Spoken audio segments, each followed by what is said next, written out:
आज हम अपने आप को गौरवान्वित महसूस कर रहे हैं कि ऐसे वक्ता, ऐसे ज्ञान के धनी, ऐसे अनुभव के धनी व्यक्तित्व आज हमारे बीच मंच पे मौजूद हैं, जिन्होंने कि water conservation, recycling of water पर बहुत सारी बातें बताई, शेयर की अपने अनुभव, फर्टिलिटी ऑफ सॉइल को कैसे मेंटेन करेंगे। मुझे याद है बचपन में जब गांव घर में हम लोग जाते थे तो हम लोग देखते थे कि पिताजी दादाजी लोग खेती में भी लेगुमिनस प्लांट की खेती बीच बीच में करते थे।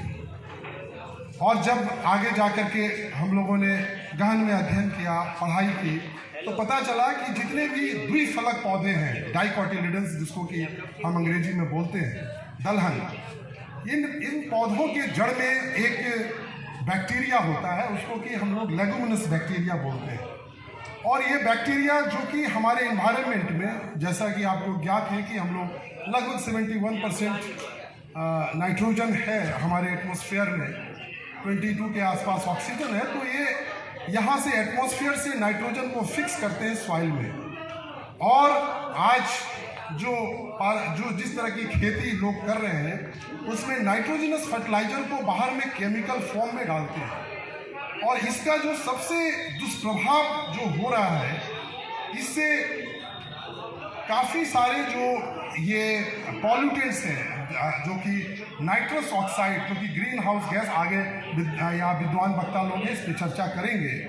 ये ग्रीन हाउस गैस में नाइट्रस ऑक्साइड, वो जो हम केमिकल फर्टिलाइजर खेत में डालते हैं, ये हमारे एटमॉस्फेयर में चला जाता है, जो कि बाद में किस तरह से ग्लोबल वार्मिंग की बात दिलीप दुबे जी ने की, ये उसमें ऐड करता है। ये ग्रीन हाउस इफेक्ट, ये ग्रीन हाउस गैस की कैटेगरी में ये नाइट्रस ऑक्साइड। और क्यों हम लोग लेगुमिनस प्लांट्स की खेती करते थे, ये काफ़ी सारे सेंसिटिव मुद्दों को दिलीप दुबे जी ने छुआ। और ज़मीन की उर्वरा, लेगुमिनस प्लांट बीच में रिसाइकिल करके खेती करने से ज़मीन की उर्वरा स्वतः बढ़ जाती थी। वो बैक्टीरिया नाइट्रोजन को ज़मीन में फिक्स कर देते थे। और बीच बीच में ये दलहन की खेती करके हम लोग अपने पर्यावरण को संरक्षित कर लेते थे। जो भी हमारा आज उसका जो हैजार्डस इफेक्ट जो हम लोगों के खान पान में, या जो फसल और खेत, जो इन्होंने प्रदूषण का भी बात किया कि सॉइल हमारा ख़राब हो रहा है, ज़मीन के जल हमारे ख़राब हो रहे हैं, सॉइल इरोजन के बारे में बात किया है। और किस तरह से नदी से बालू का उठाव हमारे ज़मीन के अंदर जल के जो लेवल है, वाटर लेवल को ये इफ़ेक्ट कर रहा है।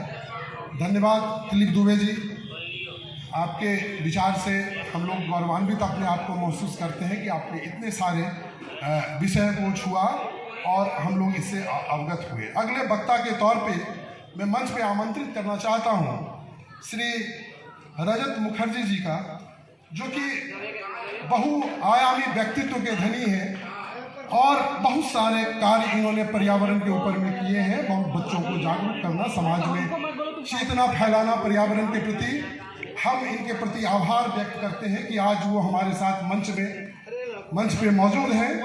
और हम उनसे रिक्वेस्ट करेंगे कि पर्यावरण और हमारी क्या सामाजिक जिम्मेवारी है, हम कैसे इस पर्यावरण को संरक्षित रख सकते हैं, कैसे ये हमारा पर्यावरण आगे हमारे आने वाले पीढ़ी के लिए सही तरीके से, सही मूल रूप में रहे। रजत मुखर्जी जी, एक बार जोरदार ताली बजा करके इनका स्वागत कीजिए। Hello hello hello.